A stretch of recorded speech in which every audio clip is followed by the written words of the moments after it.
I'm Al McFarland. Welcome to the Conversation with Al McFarland. I'm glad to be here and glad to have you along as well. Today is Friday, and Friday means it's the Healing Circle.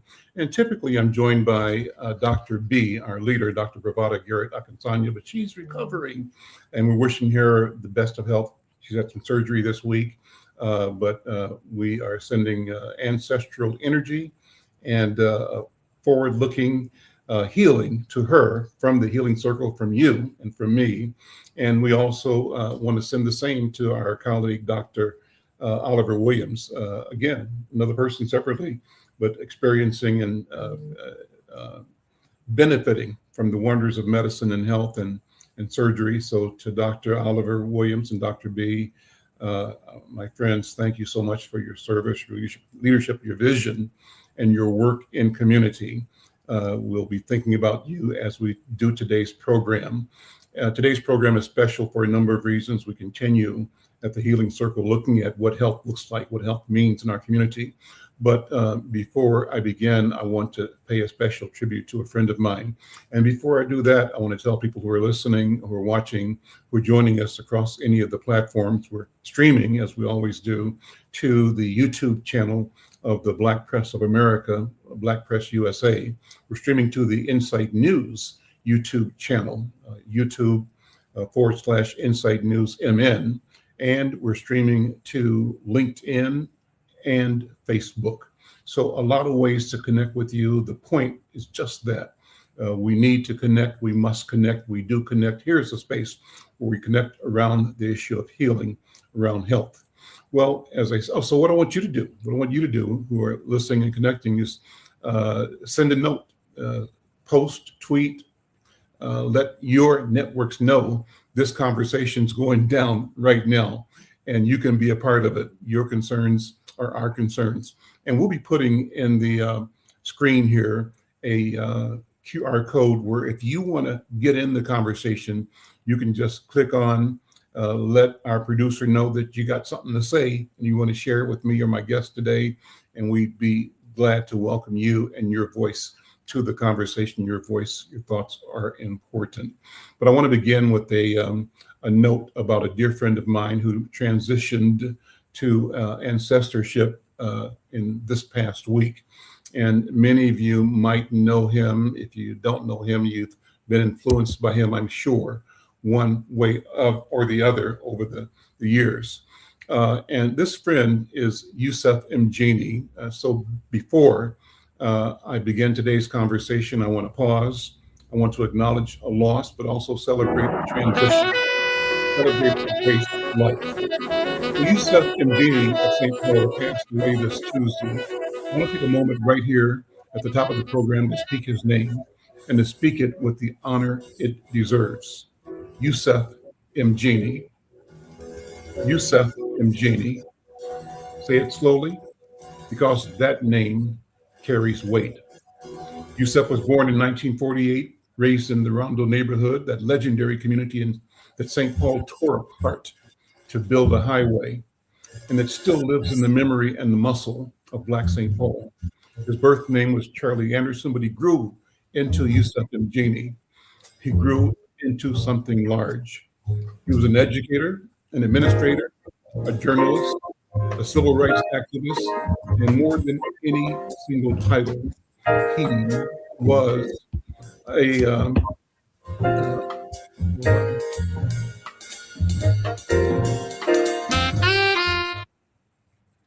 and more than any single title, read my notes here.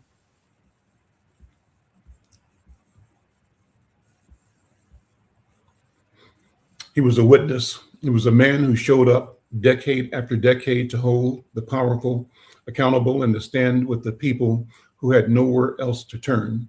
His connection to the NAACP goes back before his birth. That organization was established in Minnesota in 1911 by Frederick Lamar Legee, the first African-American lawyer in the state, who was Yusuf's great uncle. That lineage he carried, that blood was in his veins. At St. Peter Claver Catholic School, he learned that the NAACP was as relevant as the Ten Commandments. That lesson stayed with him for the rest of his life. He served in the St. Paul NAACP for decades as a journalist, as vice president, as an executive committee member, and even his retirement, he was answering their phones and emails because he knew the work was never finished. He knew that. But he was a founding member of St. Paul Strong. It was a watchdog group that insisted that city government operate in the open, that it was accountable to the people it served. He wrote for local newspapers, including Inside News, holding up community organizations to account, even when they were the organizations he loved. I had to keep them at arm's length, he said, because I was covering them. I was holding them accountable. That's the journalist discipline. That is integrity. He was also, when it was called for, a man who told the truth with a certain dry grace. When the police officer pulled him over in front of his own home, shined the flashlight in his window and told him he seemed nervous, Yusef replied, "There's a white man with a crew cut whose nose is 3 inches from my window. He's got a gun on his hip. So I'm supposed to be nervous." That's Yusef's sense of humor. That's him. That directness, that refusal to pretend, that wit carried truth. In 2015, St. Paul Almanac was dedicated to him as an educator, administrator, and activist while he was still with us. So that tells us something. You don't dedicate a city's almanac to anyone, just anyone. You dedicate it to someone who is the city, who held the city's story in trust. Yusef was that person to St. Paul. He's gone now. In St. Paul, the whole community is smaller for the loss. I'm grateful to have known him, grateful to have been in rooms with him, grateful that his life overlapped with mine long enough to matter. We'll carry him forward. That's what we do. That's the only thing we can do. Rest well, brother. The work continues. Yusef Mjini died this week. Well, I'll be talking about Yusef for a long time because he and I go back. We both were the organizers, creators of the Twin Cities Black Communications Group decades ago. And we've both been in the field for a long, long time. And I can say that he never got tired, and I'm not tired. We fight, we fight, we fight. Yusef now joins the ancestors. He assumes another role of providing leadership, guidance, counsel, of grace to our community and to humanity. So Yusef, we see you, we know you, we love you. Yusef Mjini. Well, with that, let me continue. Again, I'm Al McFarland. This is The Conversation with Al McFarland. This is the Friday edition. It's the Healing Circle. And we wish healing to all of those whose lives were touched by our friend Yusef Mjini. Today's program really builds on that in the sense that I've got a guest here who carry this mission of healing forward in their professional and in their personal lives as well. I don't know if I had a chance to put up, did you have the pictures of Yusef up when I was reading that, Jared? I don't know if you did or not. If you didn't, put his picture up just for a second. So you did, that's great. You know, that's awesome. I was reading and I couldn't tell.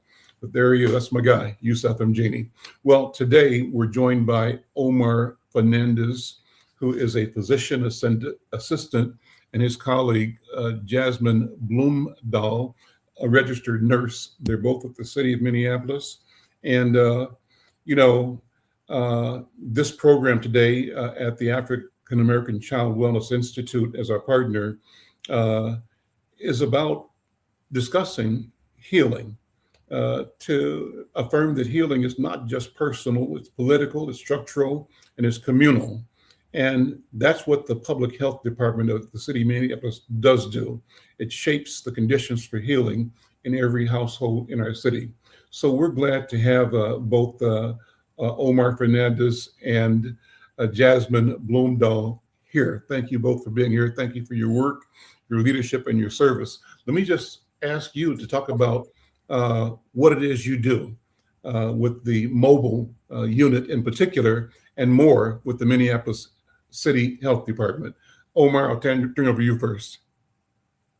Thank you. Actually, I should really pass it up to Jasmine first, honestly, because but she was hired before me. The nurses were hired before me. I was hired in June. I started with the City of Minneapolis Health Department in June. They were hired back in January of, this is 2025. And so they have really been the pioneers of this unit, and I've kind of like added myself onto the onto the unit with them. But we are working as a great team. But just in short, I'll just say that we are a mobile medical unit that moves around the city of Minneapolis. We are mainly in South Minneapolis and North Minneapolis weekly, and we partner with community organizations. And we provide free healthcare, including free medicines, mainly to underserved and disadvantaged and underinsured and uninsured and stigmatized people in this city. So whatever group they may fall in. So I'll let Jasmine continue. So. Well, Mr. McFarland, first of all, thank you so much for having us today. It's really an honor and a privilege to be in this space and have this conversation with you. And we really appreciate all the work that you have done in communities to help better the health of many. And yes, as Omar said, we are a mobile unit, pretty new initiative. Omar and I both have extensive backgrounds in medicine, in unrelated areas and some related, but right now our main focus is addiction medicine and mental health substance use issues that we see as we provide care out in the community. And that's kind of our current program that we're working on. Okay, well, talk about it. Give me some more information. The mobile unit, our scope of practice really, because we are coming from a public health department, is really maternal child health, communicable diseases and epidemiology, and then that opioid response piece. And that's kind of how our project is funded. All the services we provide from the unit are free. So no ID, no insurance needed. It's very low barrier as possible, because the goal of this program is to meet people where they're at, bring the needed services, and for us to connect folks to more comprehensive and culturally specific care as those needs come up. There's a lot of care we can provide from the mobile unit, but there's only so much. We're not a primary care office. We're not a hospital. We're not a social service provider completely. So we are really focused on connecting people to care and partnering with community organizations and members that do a lot of great work in our community, like Lisa Bryant, who connected us with this opportunity today from the African Child Wellness Institute, has been a really integral partner in our work, as they are a culturally specific care provider. And our goal is to really help people find the resources that they're looking for and to reach the health goals that they name for themselves. We find a lot of healthcare organizations provide, strive to provide person-centered care, but oftentimes people feel misunderstood or like they weren't heard or like they didn't get their problems addressed when they go to these really expensive and hard to access appointments. And so the goal of this program is for us to listen, for us to determine what people want for themselves, help give them the information so that they can make informed decisions, but so that they also have their autonomy in their decisions and their care. Especially just given, the history of how much African Americans and communities of color in Minneapolis and across our country have been mistreated or discriminated against in medical settings. The goal really is to help people in the goals that they want to help and not push our agendas on anyone. And so really meeting people where they're at with a lot of compassion, with a lot of non-judgment, and just being very knowledgeable about all the resources that exist in our community. Every day we're learning about more because we're really connectors. That's just a big part of what we do through our street outreach program on this mobile unit. I'm going to ask you both over the course of this program to talk about your personal story, your personal background. I have fun doing these interviews because I ask people, Omar and Jasmine, who are your parents and who are your grandparents, and what is it that was poured into the making of the you that you bring to this conversation and to your work and to your family and community. I think it's a question of understanding the human connection that binds us all and the similarity of our stories, our experiences, our lineages, our expectations, our hopes and desires. So think about that, and I'll come back to that. But in the meantime, let's go into some water here that you've kind of opened the door for Jasmine, with your statement. And the question is, the first question I have is, broadly, what does quote unquote public health actually mean for people living in North Minneapolis and South Minneapolis right now? What does it mean when you say public health? What are we talking about? So Minneapolis Health Department and health departments, public health in general, they're focused on systems change and community level change. And so to give some context for that, when I, as a nurse, walk into a room and I'm serving an individual or a family, I'm working on an intervention, on a change for those people, specifically that individual, that family, and I'm caring for them. But the health department and public health in general is supposed to care for the whole community and the whole system. And they're supposed to see the issues that come up, review data, see health disparities, and think, how do we change this? What is going wrong, and how do we make it better and change our policies, change our practices on a wider scale, more structurally through policy, through public safety, in order to reduce health disparities in our communities and ensure that people are living as happy and as healthy and as well as they can be. And I was just going to add very quickly, my experience now of working in North Minneapolis, and I live in South Minneapolis. I live across the river in Mendota Heights. So, I'm driving back and forth. And number one, there's no pharmacies here. Today I went to, I had to go to the pharmacy to buy something, and I had to go to the Cub Pharmacy, on Broadway. That's the one that I know, and I don't think I think of any other one to visit. So a pharmacy is a huge public health entity. Mhm. I feel like. Number two, as a unit, we practice medicine. We're all clinicians. And, there's always been this kind of tug of war between medicine and public health, because you're in medicine, you're treating one patient after the other. And in public health, we're looking to, change the health of a population. However, I just feel like even that one person at a time kind of change that we are doing here. Ultimately, we are going to be getting vaccines on the unit. That's a big goal for us. Vaccinations are a big public health drive historically.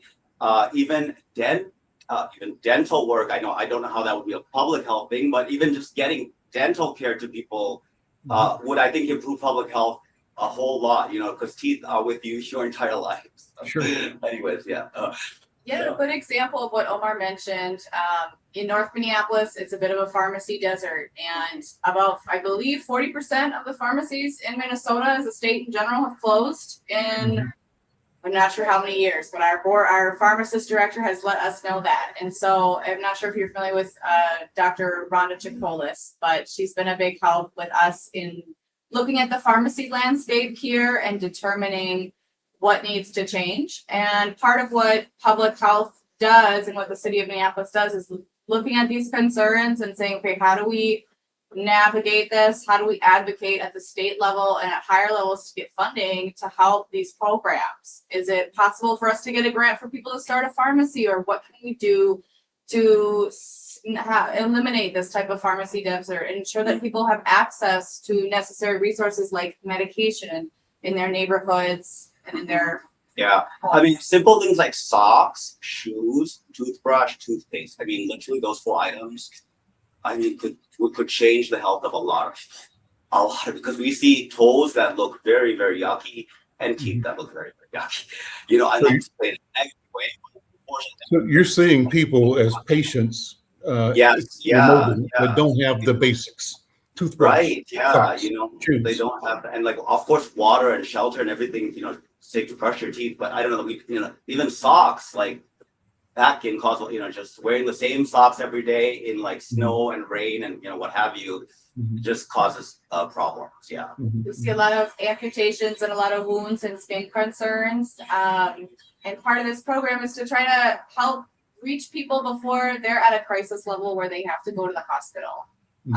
As we know, healthcare is getting cut at the federal level, and that is trickling down to a lot of people losing their health insurance and their access to care. And so the hospitals, the ERs, they end up bearing the brunt of that. When people can't afford to go to their regular doctor or have access to ongoing medical care, then they're really only getting care when they're in a crisis. And so we also hope that through this program, through trying to reach more people before they're at that level, that we can avoid some of that burden on our hospitals and also just help people before they have to reach that level of suffering in that crisis. Beverly Probst is watching on Facebook. Beverly is my neighbor down the street from where I am right now, and I called her the Chief Health Officer for North Minneapolis. She's been a fearless and tireless advocate for health for individuals, communities, and families for ages. Beverly, thank you for your note. She was shouting out Wanda Chacolas, who's a neighborhood person. And Beverly, if you want to, why don't you join the program? Can you put the URL or the QR code on the screen, Jared? And if you're able to, Beverly, click on the QR code and we'll bring you into the conversation. But thank you so much for that shout out, and thank you for listening, and thank you for your work as a neighbor and friend and as a leader in health in Twin Cities and certainly here in North Minneapolis. You know, my next question, I've got a note here that I'm speaking from, but let me pull it up on my phone and remind people, you know, if we get the QR code on the screen, Jared, people can just click onto that and we'll send you a link and have you join the program. So Omar and Jasmine, you know, the Minneapolis Health Department talks about racial equity as foundational. And, you know, so what does that look like in practice? What does that look like? And, you know, what has changed over the years as we look at racial equity as a foundational concept? Well, racial equity in practice with the health department can look like a lot of things. We know that structural racism, and as it relates to Alzheimer's, is a large proponent and perpetuator of dementia and Alzheimer's, especially in our African American communities. And so really trying to look at those structural pieces, policy, public safety, policing, neighborhood safety, health care initiatives and access. We want to look at all of these pieces, environment as well, water, lead, all of these things that can cause us health issues. We're looking at a lot of these factors to try and determine how we can be more equitable with our practices and ensure that the initiatives that we have, the actions that we're taking, the programs that we're implementing are rooted in equity. And a lot of that talks about results-based accountability. It means that we can't just think about the intention of a program. We really need to focus on what is the impact, how are we measuring our impact, how are we collecting data in an equitable way that is respectful of communities, and also ensuring we give that data back to communities so that they have that information and can make plans for themselves.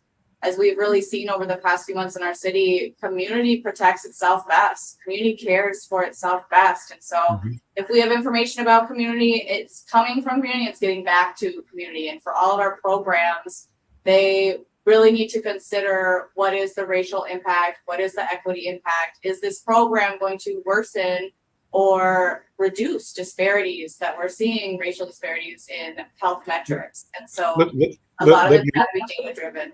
Let me give you a question that reflects the answer you just gave and allows you to build on it even more.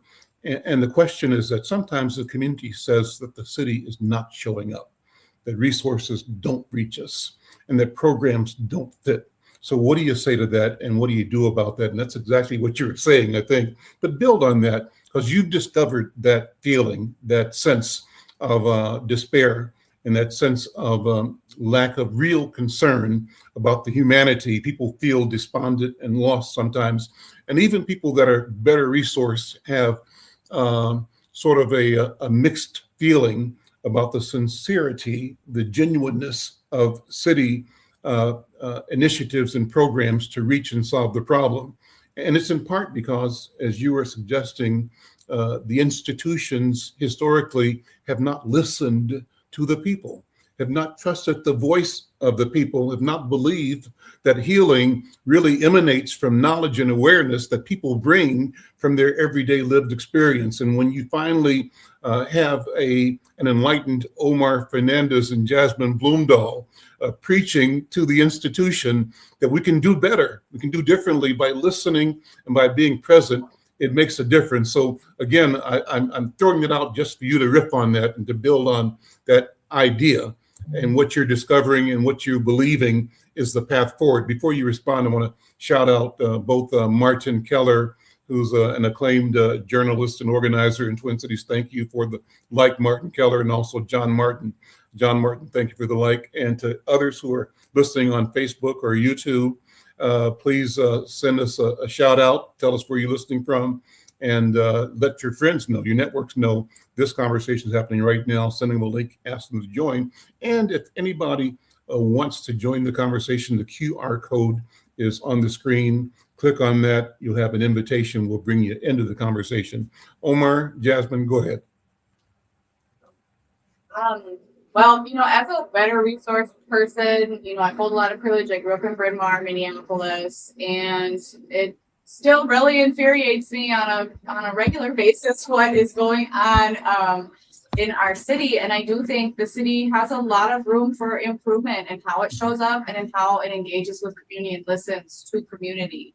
That is always a struggle with a government organization. I think that given the history in our country, and as we are new in this public health role, one of the reasons that really motivated us both is because we were seeing, as we work on that individual level, doing interventions just for individuals and families, that you see these greater issues, these systems problems, these structural problems, these social determinants of health really impact people often even more than the medical care we can provide, and have such a significant impact on people's lives. And it gets very frustrating, and it really weighs down on a lot of healthcare workers to see these things and know that there's only so much we can do in this medical setting. And so that kind of is what bridged both of us towards public health, I would say, is that we wanted to still be able to provide that individual care. We're very passionate about caregiving, and that's what we like to do, but also have a little bit more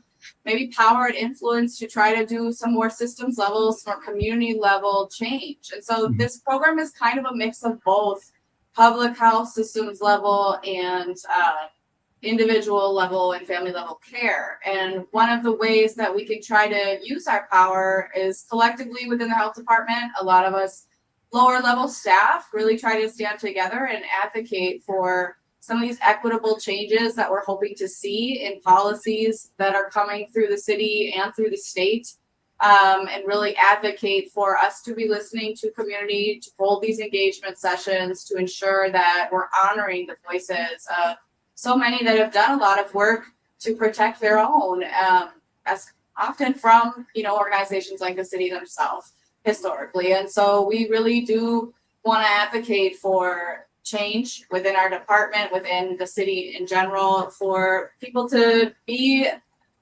able to meet their basic needs better, and to eliminate a lot of the unnecessary suffering that we see in a society where there is so much inequity, which only seems to be growing more and more as time goes on. And so, I'll pass. I was just going to add, as a practicing medicine, or as a medical practitioner, the best outcomes for me always happen when the patient and you are on the same page. Like with a cold, if they're coming in and you have to read the room right, because they might not say what they want, but you need to find the main point of why they're there. They're always people always coming with a plan. If they're spending money, especially. And so cold, and if you say drink some water and rest and I don't know, they might say, well, antibiotic, they might say that word, and you might miss it. I don't know. So, but if you hear it and even if you don't feel sometimes that it might not it might get worse, who knows, Mhm, and then they need to come back. So if you like give them what they want, but educate them on like, well, maybe don't take it just yet, like give it a few days, it might get better. It could get worse. If it gets worse, then reach out to me, all of that. Then they, leave with a smile on their face. So in That's kind that sense, Mhm. yeah. That's Yeah. creating a sense of agency in the person, where a Yes, and person this is why when becomes I an was active participate in her or his own healing and well-being. correct, and yes, you empower people, and you like give that, there's informed consent with the process and everything. When I was in my 20s, I remember an endocrinologist, doctor, a hormone doctor, once told me, I was like, how do you know all of this stuff? Because it's like, things go up and loops and things, And she's like, medicine is an art. You'll learn that, and I never understood that until now that we practice, and it's really not about textbook medicine. It's really about really listening. So when you apply that at a more systems wide approach, the best situations are, as we on our unit plan to now administer long acting opioid injection to treat people with opioid use disorder. The best plans then come from us talking to people who have the disease on the unit to say, is this going to work for you? Like, or what, or do we need to like alter, like, what would you say? Like, give us some feedback, and then, they help us design the program. And so I feel like when the information comes from the people itself, and they're given some incentives too, I mean, you need to do that too, then life gets better. Beverly Yeah, when put we a ask Be- people Beverly what put a would make this work for you. Beverly put a note in the chat about needing to learn how the QR code works. So let me take a second. Beverly, just use your camera and focus. Take a picture of the code, but your camera then will give you a link, and then click on the link, and then you'll be able to join the program from your telephone. So we'll see you, and you'll see us on your phone. So if you get a chance to try that out, we'd love to have your voice, Beverly. Go ahead, Jasmine.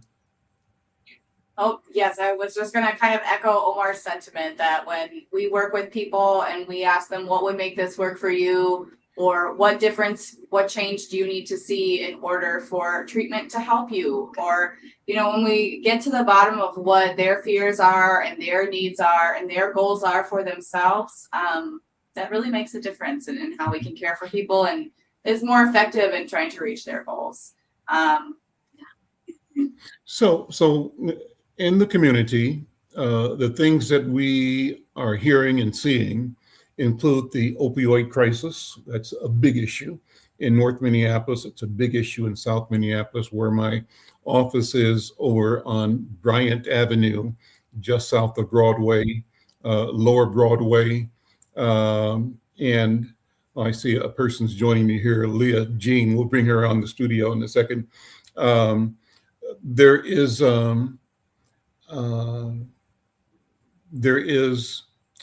an obvious crisis. People using drugs. You see them, in encampments, at bus shelters, actually openly using the opioid drugs. We also have had a history of our community being impacted by lead poisoning children, houses, lead paint. There's the question of infant mortality for Black people. All of these, in my view, are public health failures that fall heaviest on Black families. So the question, Jasmine and Omar, which of these keeps you up at night and why? And it could be all, it could be none. I don't know. I would say particularly the infant mortality and the opioid crisis. I spent quite a few years working at a detox center, so really, really passionate about addiction medicine, and my heart has really gone out to so many people I've served in that setting, and so many people that I've known that have passed away from opioids, and fatalities with that. And so that is something that very much keeps me up at night. I will say, our lead program is very extensive. We have some really passionate people who are working to address that, and also, secure as much funding as possible to help people replace pipes.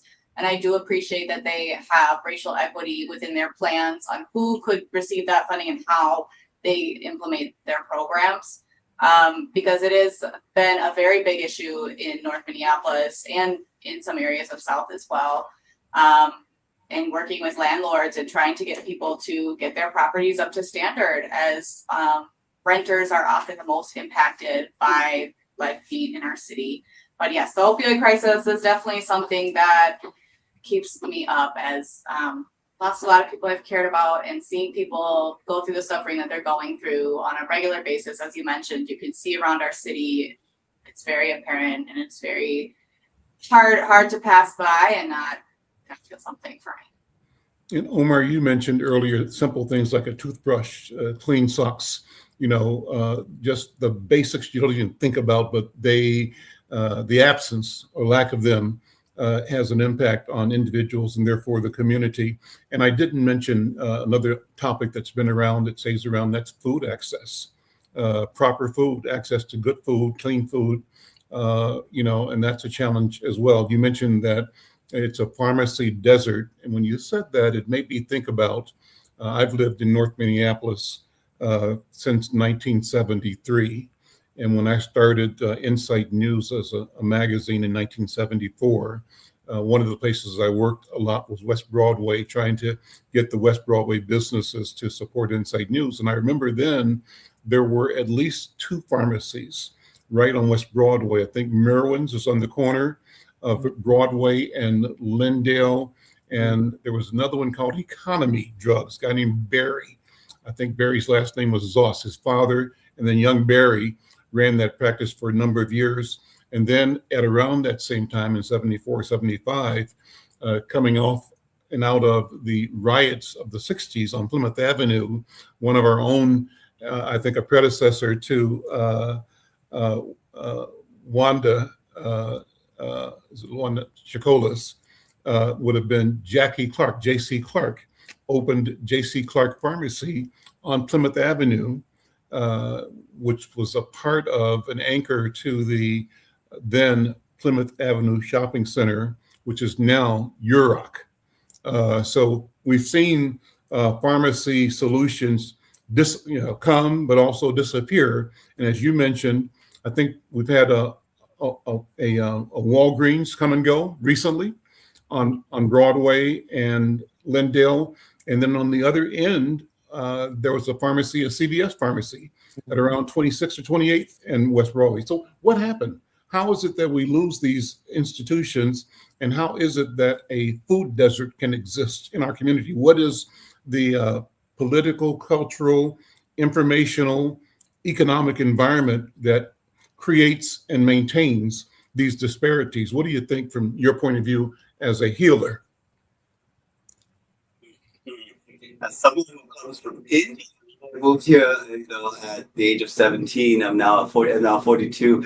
And I've learned over the years about, I never thought of, until I moved to this country, I don't think I thought about like the color of my skin. I'll tell you that. Or like race and ethnicity. If I ask my parents that, those would be tough questions for them to answer. They live in India.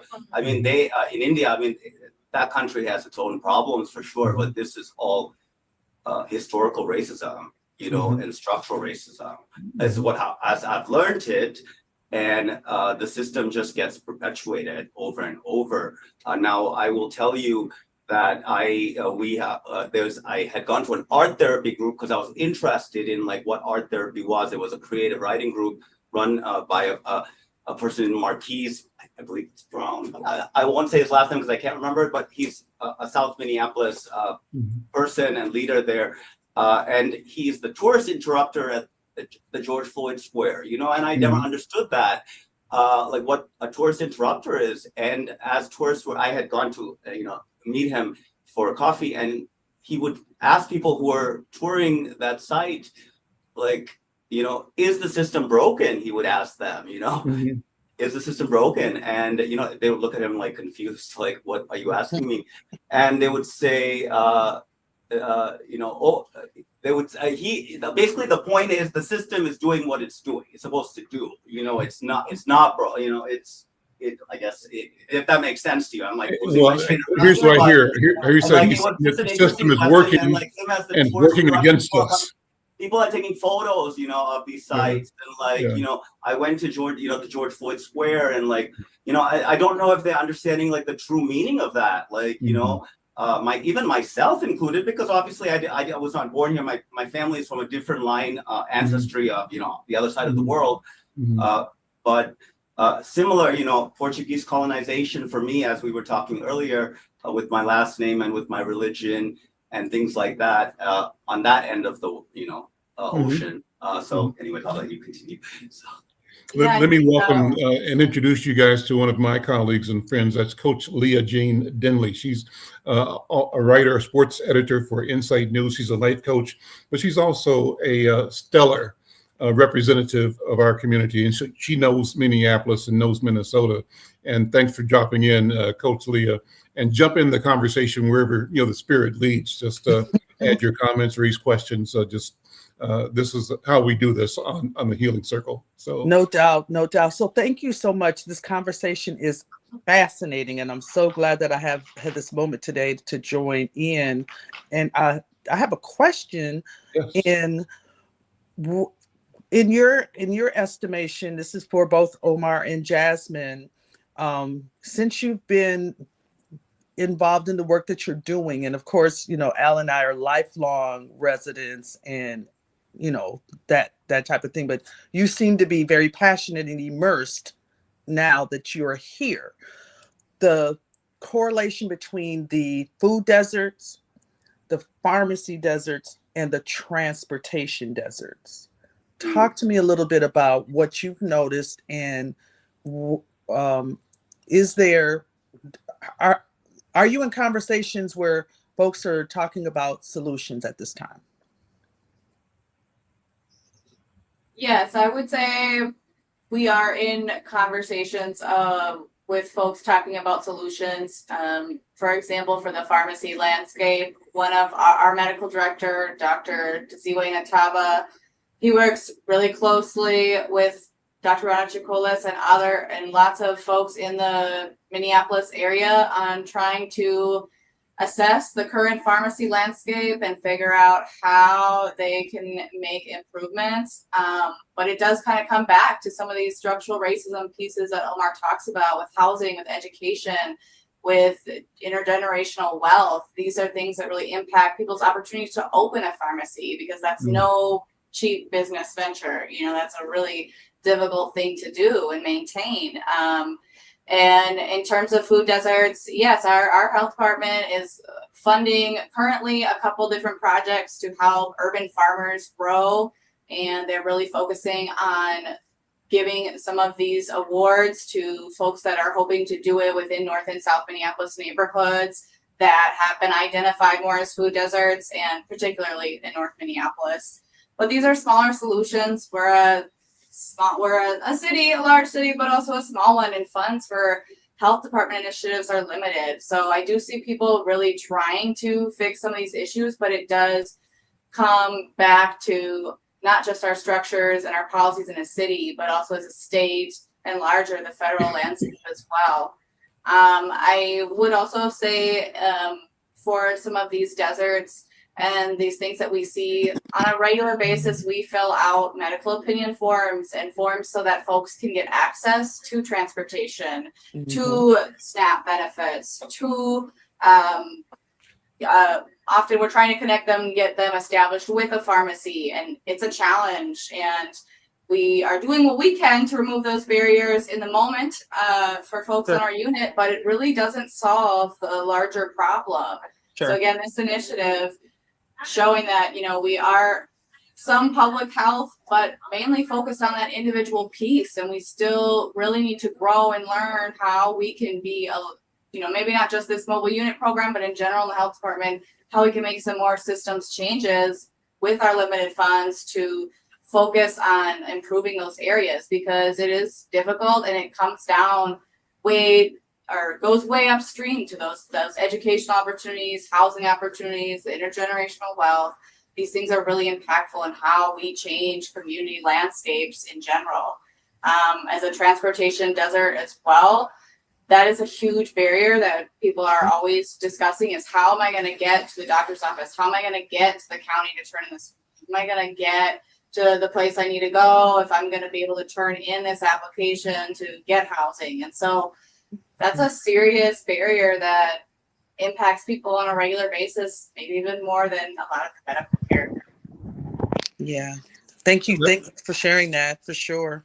Yeah, that's a big deal. I remember when we were launching the Insight to Health initiative, the conversations we had about access and transportation is really a big deal, because if an institution had professionals such as yourselves ready to serve and see clients, patients, community, and appointments were made and the needs existed that motivated the appointment, but the client or the patient couldn't get there, Mm-hmm. or didn't have language access, And so what has happened that's been positive, I think, over the years is that generally many of the health providers have figured out ways to make transportation more accessible by either cabs or some kind of, system to get people to the appointment and to really do close hand holding so that something like a cab fare didn't create a gap in service and end up making it so that you couldn't provide the knowledge, information, and the care that you were prepared to provide because the patient didn't show up. No And doubt. so the policy had to be smart enough to say, you know what, it's pound wise or penny wise and pound foolish not to make sure the patient can get here, and not to make sure the person could communicate effectively because he didn't have or she didn't have translation skills, or the institution didn't have. So we've addressed that. I want you to take a minute, Omar, to go back and again to just remind us all of the things that you are able to do with the mobile unit. You mentioned that at the beginning, but this is a good time to review that again. Yes. And talk about what you're doing, what you're learning, and what you could do if there was more resources, because maybe there should be 5 mobile units, not 1. Maybe 5 teams, not 1. But then, Great point. let's blue sky a little bit. Dream about describe what we're doing, and dream about what we could and should do. And could I just jump in real quick before you answer, Omar? I find that anytime that there are partnerships and collaborations when it comes to mobile units, they become way more effective. And I know that that's a challenge because sometimes you don't know who the right partners are, but I have done that over the years, and whenever there's that collaboration piece, our smaller resources become so much bigger. So, but go ahead. I would love to hear what you have to say. Oh, of course. Yeah, no, definitely increasing the number of mobile medical units, increasing the number of prescribers, because at this time I'm the only prescriber on the unit. So there are 3 nurses who do amazing work. But if they have a barrier there if they can't prescribe. And so I'm there to prescribe. And so if we had more prescribers, that would be amazing. Thankfully, we have access to a budget that allows us to have a mini pharmacy on board, essential medicines on board. Obviously, like Jasmine said earlier, we're not like a brick and mortar clinic, like a standalone clinic. We are kind of a bridge clinic that gets people to establish people in primary care clinics and things like that. But ultimately, if having more access to lab services, which we don't have any lab services on the unit, and now that's by choice really, but right now we are building our services, more testing, let's say I'm just trying to think incentives, that would really help, incentives. If we could grow our ability to follow up with folks too, and kind of we want to meet people and we don't follow them, support, but it's limited what we can do with a 4 to 5 person team. So that's another thing. But if we were to think about kind of systems change and really changing some of these desert landscapes that we're talking about, you would need more mobile units for sure. And you would also really need a larger plan for how some of this is individual care. How are we also changing other structures so that it's not just that people have to be relying on social programs like that we're now seeing are often getting cut, like EBT and SNAP and some of our medical insurance programs and things. We would need some more funding, some more structural changes there. And I also want to, as I mull over your question from earlier, Coach Leah, I do want to clarify that, our health department has a lot of room for improvement, but it also, we find that there's a lot of groups and community that are working on these landscapes that do such amazing things. And I just kind of have to plug a few, and one is the Healthcare Reparations Collective. They just got funding from the county recently to really do like a large kind of assessment and planning over the next couple of years of how they can create healthcare reparations so that folks can restore their health. We can really reduce these health disparities, and we can see them not come back after their planning is over or their implementation is over. And so I'm really excited to see what they recommend to Hennepin County for changes, and how not just this one system can learn from it in our city, but how in general across our state, across our country, we can learn from these recommendations of how health reparations could work to really change deserts and landscapes and communities and population health overall. Yeah, thank you for shouting out. Yeah. That's important. And as many people know, I have a home in Houston, and so I spend a lot of time in Texas. And whenever I mention that I'm from Minnesota, especially in the healthcare space, in the medical center space, people's eyes just get wide open for as many times as we feel like we're in Minnesota behind the 8 ball and like, what are we doing? What are we doing? What more can we do? What more can we do? There are places like here in Houston and in Texas as a whole that are like, we in Minnesota are way ahead of the game. So that's a little scary when you think about it for the national landscape.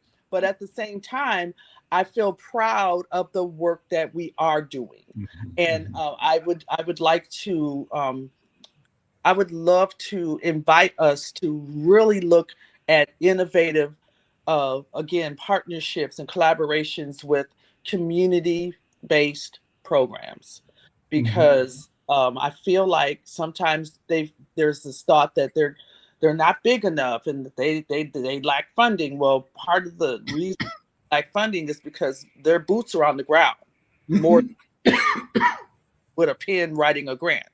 So, but I'll get off my soapbox there. No, that's a great point. It leads to my next question. Let me finish, broaden that question, because it's a question in my mind of community sovereignty.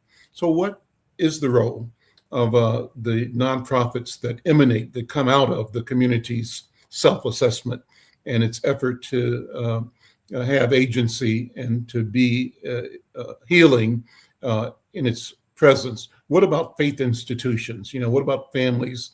How do we, as Coach Leah was saying, both recognize and then be intentional in creating partnerships? And here's where the rubber meets the road from Al McFarland's point of view. I call this an Al McFarland-ism. And my critique, my complaint is that they get the money, we get the misery. Our misery becomes a business. So somebody can have an 8-to-5 job and return to, Edina or to, Litchfield and forget about it until tomorrow. But they're making, a living, and God bless them, they should, right? But that living, in a sense, is supported by the misery that envelops my community right here in North Minneapolis. And at one point, if I wanted to be skeptical or to be, what's the right word for it? I'll think of it. But I would say, are we really looking to solve the problem, or are we simply managing a pool that allows us to live comfortably and navel gaze at the misery that we say we want to solve? We used to, in the community, we'd have organizations say, well, I'm going to work myself out of a job because it's going to solve the problem. Right. Problem's not solved. Problem has not been solved. And it makes me skeptical of the intention. So what do you think, Jasmine, Omar? Yeah, I'm just going to be very succinct. It's all about money, So if you fix if you fix the problems, people are losing jobs and losing, their money, income, and so as long as there's capitalism, the problems will persist. Here we go. There we go. Well, I started off saying that I asked my guests to talk about their personal stories, and you mentioned that you're from Bryn Mawr. Jasmine, tell me about how you come to this work and what your community and familial lineage is, and what makes Jasmine Jasmine. Well, I would say, my grandma's had a really big impact on me. Both of them did suffer from dementia, and one made it to 92 and one made it to 94. Wow. They still lived very long lives, but I would say those last 10 years were really, really difficult. And that's what got me into caregiving and the nursing aid route. I didn't want to graduate high school. When I was in high school, I went to Southwest. I hated it. I was not happy, and I didn't know what I wanted to do. Yes. And then I found an opportunity at MCTC for nursing aid program, and that really turned things around for me because it gave me something to be passionate about, and it opened my eyes to how much suffering exists in our world and how much caregiving can be difficult but rewarding. So that's a big part of who I am. There are many days where I wish I could just go run to my grandma's apartment and lay out on the couch and tell her all my problems and get that elder wisdom. And I find that wisdom is so important, and I'm really blessed to have had so many years with my grandparents. I know that's not the same for everyone, and I really do think that wisdom and knowledge is passed down. And when we lose that wisdom, when we see so many of our elders have that cognitive decline, we don't get that same amount of time with them that we hope to have. It has a really big impact on our future generations, youth. And so one of the big reasons why I'm very passionate about dementia prevention, but also dementia care and Alzheimer's care is because I'm really hopeful that as the community gets educated, as folks learn that they can find ways to still honor those who are suffering from the condition. It is hard, and you are going through ambiguous loss as they go through it, but there are moments in each day that are beautiful. There are moments of memories and stories, and there are times to be celebrated and to just be present in those moments when they happen. So those were really special for me in my life with my grandparents and grandparents. And that's a bit about me coming. I grew up in Bryn Mawr, very community-based neighborhood, tight-knit. And I was really appreciative. There were a lot of moms who took care of me when I was young. My parents were both working. My dad was often out of state. And a lot of people gave to me, and that is how I made it through. I didn't end up dropping out of high school.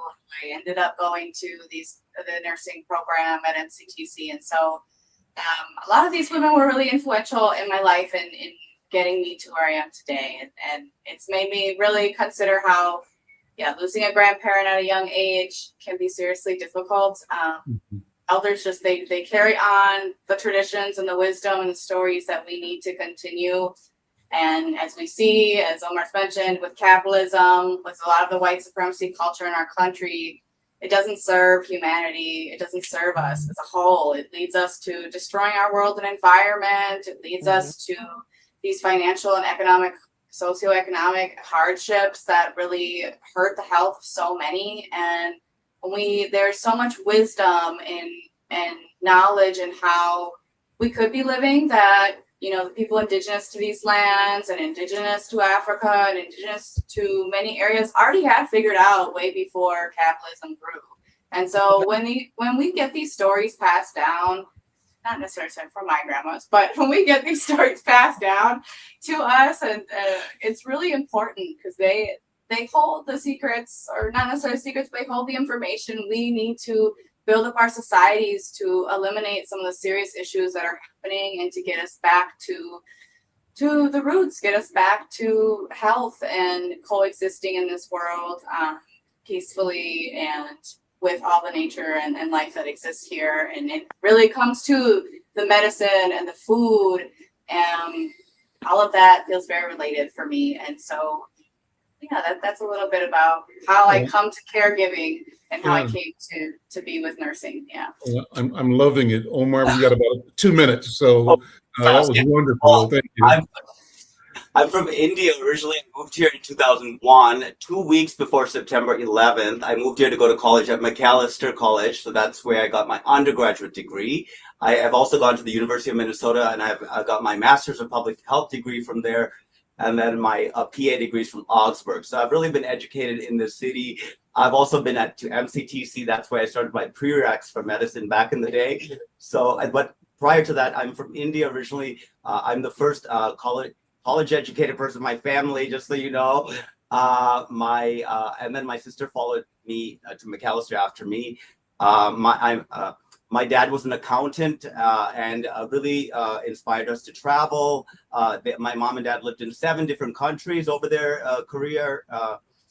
India, Kenya, Saudi Arabia, St. Lucia, Uzbekistan, and Vietnam. And I've traveled to all of those countries, and I've been to, I think, 35 countries or a little more in total. And I think education and travel together and meeting people of different cultures and really being curious and really being daring really puts you, and really has helped me become the person who I am. One final thing is that I think I also come from both of us from kind of a queer place in our, queer identities, and that journey has also helped me shape my kind of my medical insight.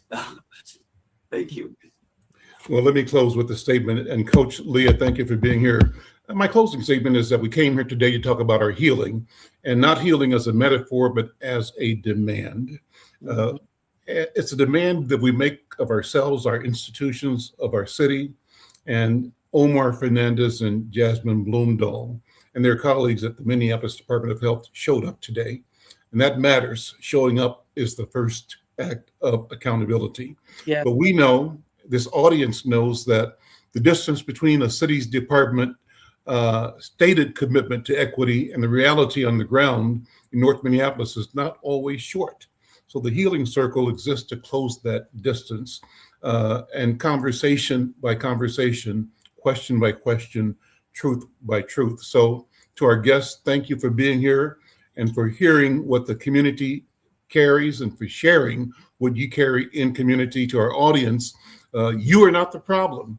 You are the solution. Keep demanding, keep building, keep healing.